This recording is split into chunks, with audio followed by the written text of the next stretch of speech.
Sampurasun. Assalamualaikum warahmatullahi wabarakatuh. Saudaraku sebangsa setanah air, dari Sabang sampai Merauke. Dalam kesempatan ini saya ingin berbagi sedikit pengetahuan, minimal sebagai sebuah bahan diskusi. Jangan dianggap ini benar, tapi anggap saja ini sebuah masukan untuk dipertimbangkan. Kita mengenal kata sampurasun, tapi mungkin masih banyak yang belum mengerti makna atau maksud daripada kata sampurasun itu. Sampurasun itu adalah berasal dari kata atau kalimat sampurnaning ingsun. Artinya sempurna bagi diriku. Itu secara harfiah seolah-olah memuji diri kita sendiri. Padahal esensinya, maknawinya tidak begitu. Itu mendoakan orang yang kita kasih salam atau mengajak bersama-sama berusaha kepada orang yang kita kasih salam. Yuk kita bersama-sama menjadi manusia yang sempurna. Manusia yang sempurna itu bukan berarti manusia tanpa salah dan dosa. Itu suatu hal yang mustahil. Kecuali bagi para nabi dan rasul, ya tentunya itu sebuah hal yang berbeda. Manusia pada umumnya pasti ada salah dan dosa. Maksud mengajak menjadi manusia yang sempurna itu adalah memfungsikan sesuatu yang menjadi pembeda daripada manusia dan hewan. Hewan itu ada dua unsur pokok, yaitu ada raga dan ada nyawa. Raga itu kalau di mobil itu sebagai atau seumpama raga mobil. Nyawa itu kalau di mobil itu seperti mesin. Mesin itu hanya sebagai bioenergi psikomotorik, hanya sebagai tenaga dan jiwa penggerak saja. Jiwa penggerak saja. Manusia lebih daripada itu, ada unsur ruh. Kalau di mobil itu supirnya. Untuk membedakan nyawa dan ruh, kita lihat saja ini proses kedatangannya ke dalam raga ini. Nyawa itu ada ketika kita masih sperma. Nah, jika sperma dibiarkan beberapa menit, bahkan beberapa detik di luar, itu akan mati dan membusuk. Tetapi jika ketemu dengan jodohnya, masuk ke dalam rahim ibu, nah, sperma pria dan wanita itu bercampur, dan kemudian mengembang. Itulah kehidupan.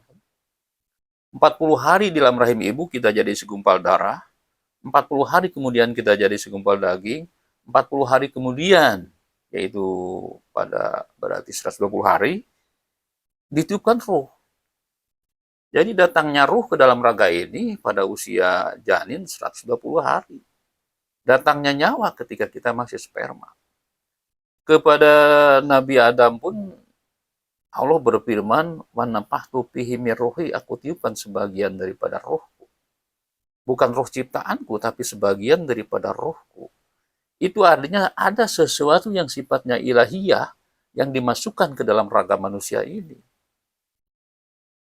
Nah, jadi kita ini makhluk yang ketuhanan. Ketuhanan dalam artian bahasa Sunda artinya terkena atau dimasuki unsur-unsur yang bersifat ilahiyah.